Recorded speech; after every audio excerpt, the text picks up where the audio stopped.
Alright, so previous tutorial was on how to create this island.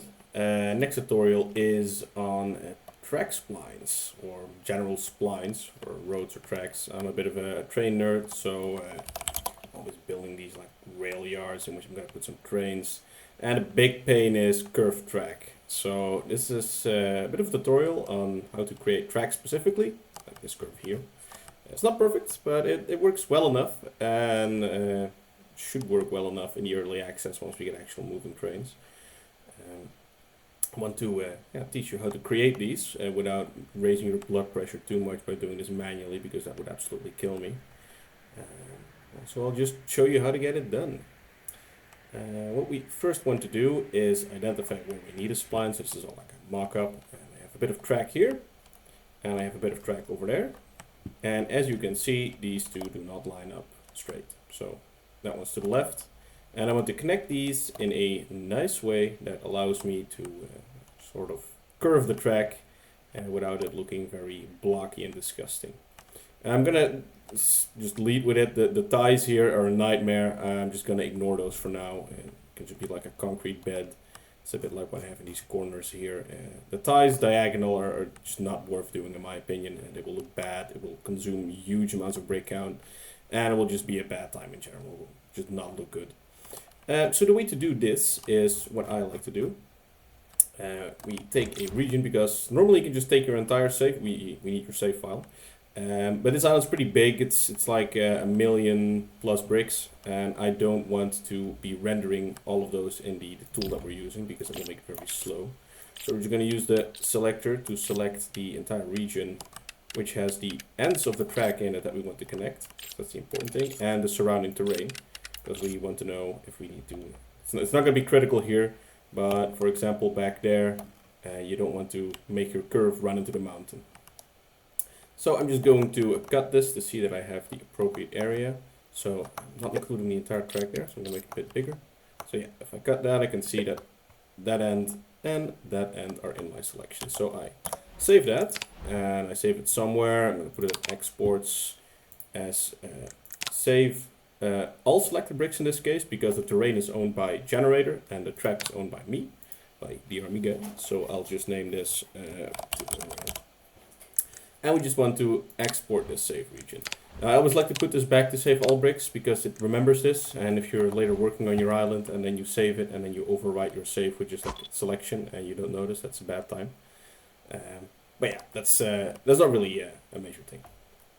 So what I want to do now is go to another tool, which is actually an online tool. I'll open that in Chrome, and I'll put the link to this tool, of course, in the Discord post.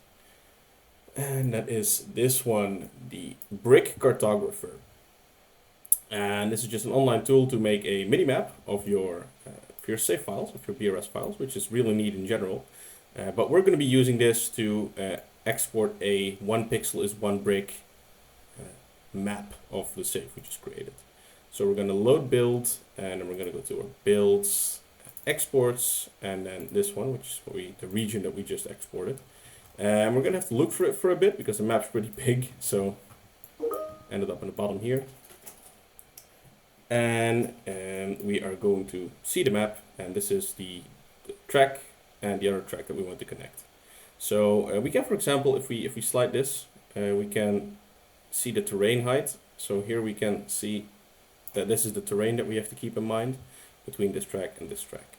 And really all we're going to do in this tool is save the entire map, which will download a nice file. And you'll see that we'll have this image in which 1 pixel is 1 stud. So we have our track here, and we have our track there. So what I will do now is open this in paint.net. Open. Downloads. And there we have it. I'm just going to select the area that we actually need to make it a bit cleaner. So we have this area. And then in paint.net, I'm going to add another layer, which means that we can just draw on this freely, and then it's not going to affect the background layer. Because we don't want the background layer, we're going to dump that later. So that's why we want to have it separate.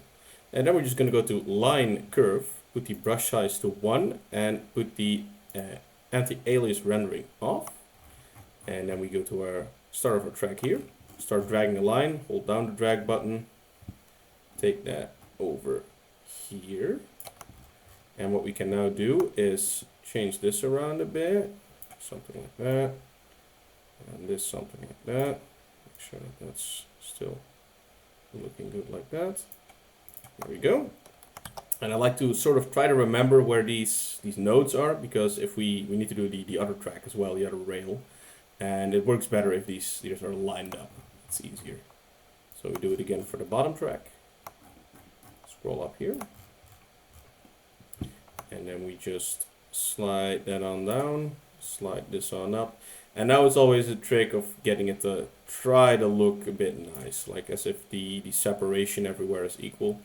And there's no real science to this as far as I know. I just try to do my best to make it work. It's always fiddling around a bit.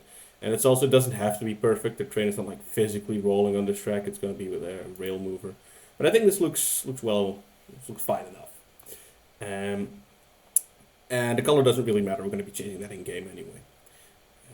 But if we do it here, might as well. So go to the background. We can pick this track color, and then hopefully, if we paint bucket it, I need to increase the tolerance a bit. Yeah, I don't think that's gonna work. No, I always just do it in game. It's easier anyway. And what I also like to do immediately is to add another layer, a new layer. Put that between the track and the background. Go back to our line and make it, in my case, with the track gauge I use, which is 5, which is the gauge everyone should be using because it's just better and it's more realistic. And I hate people that use a 4-track gauge. And I hate Lego for standardizing that, but you know, understandable. We change this to 11, which is the width of this gravel, like the track bed.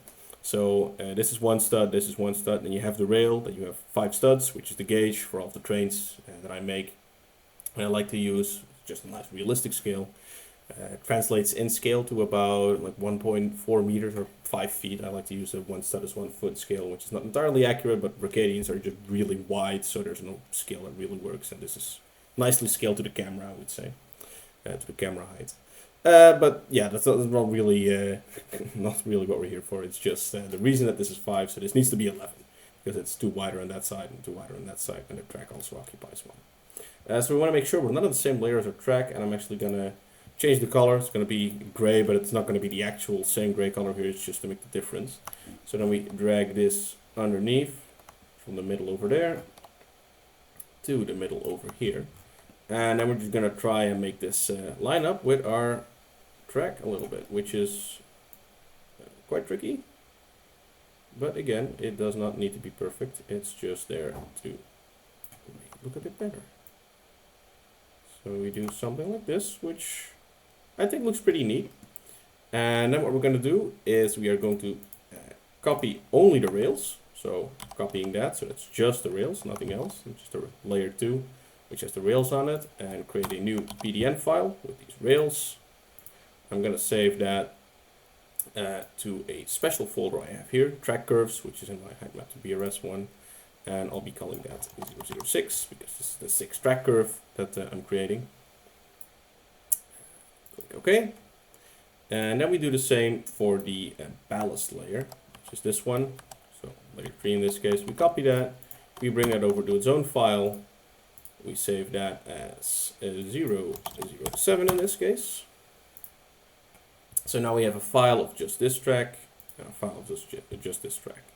And now we're going to go to the height-map to BRS tool, and I put up this save location. This is just a special folder I made in my Brickadia saved builds to keep track of all of these. Horizontal and vertical scale we want to keep at 1. Options, snap is nice because it snaps to the brick grid. Cull is very important because a lot of this is fully transparent, and this will remove those fully transparent bricks. And now we have 2 options. We can do the height map image or the color map image. And what I like to do is take a height map image and then go to those track curves that I created, and then take this one. And this will create a colorless save. So if I do this, and I go back to Brickadia, and I load my track, curve imports 006. I'm not sure. Looks like a compilation error. Maybe I was too quick on the draw there. Let me see if I can switch this around.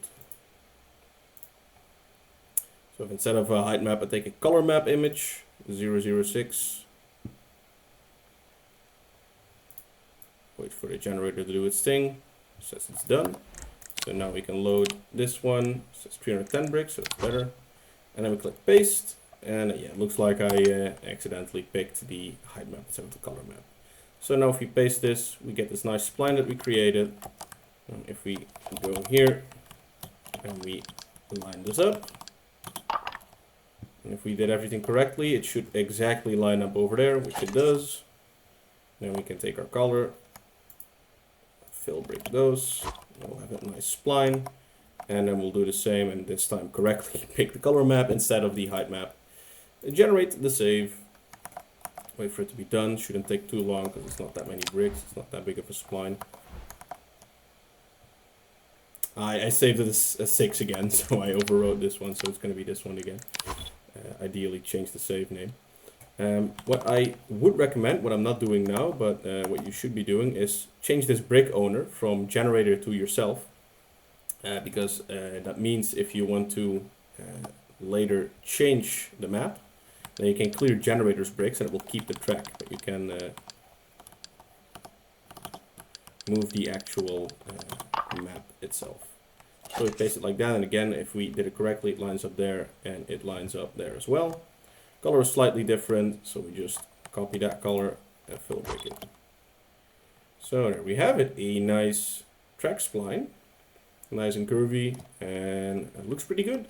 There's no rail ties, but like I said, that's an absolute nightmare. It just looks really bad if you do that. I did try it in GIMP. It does have some features to try and rotate those along a spline, but it just looks really bad if you're confined to the brick grid. So if you're going to use wedges, then maybe it's doable, but then it's not doable in the tool, and this just takes 100 times longer because you need to do it manually. So for the time being, I think this is a very nice solution, and this also works for roads. This works for pretty much anything you want to curve. For roads, it's a bit trickier if you want to get like a dashed line in the middle or indicate the lanes, but works well enough, I would say, for the time being, and it's that's a nice way to get some more curvy track instead of just sticking everything to the brick grid. Especially from a distance, it just looks really good, I think. So yeah, that's another quick tutorial on how to get splines into Brickadia.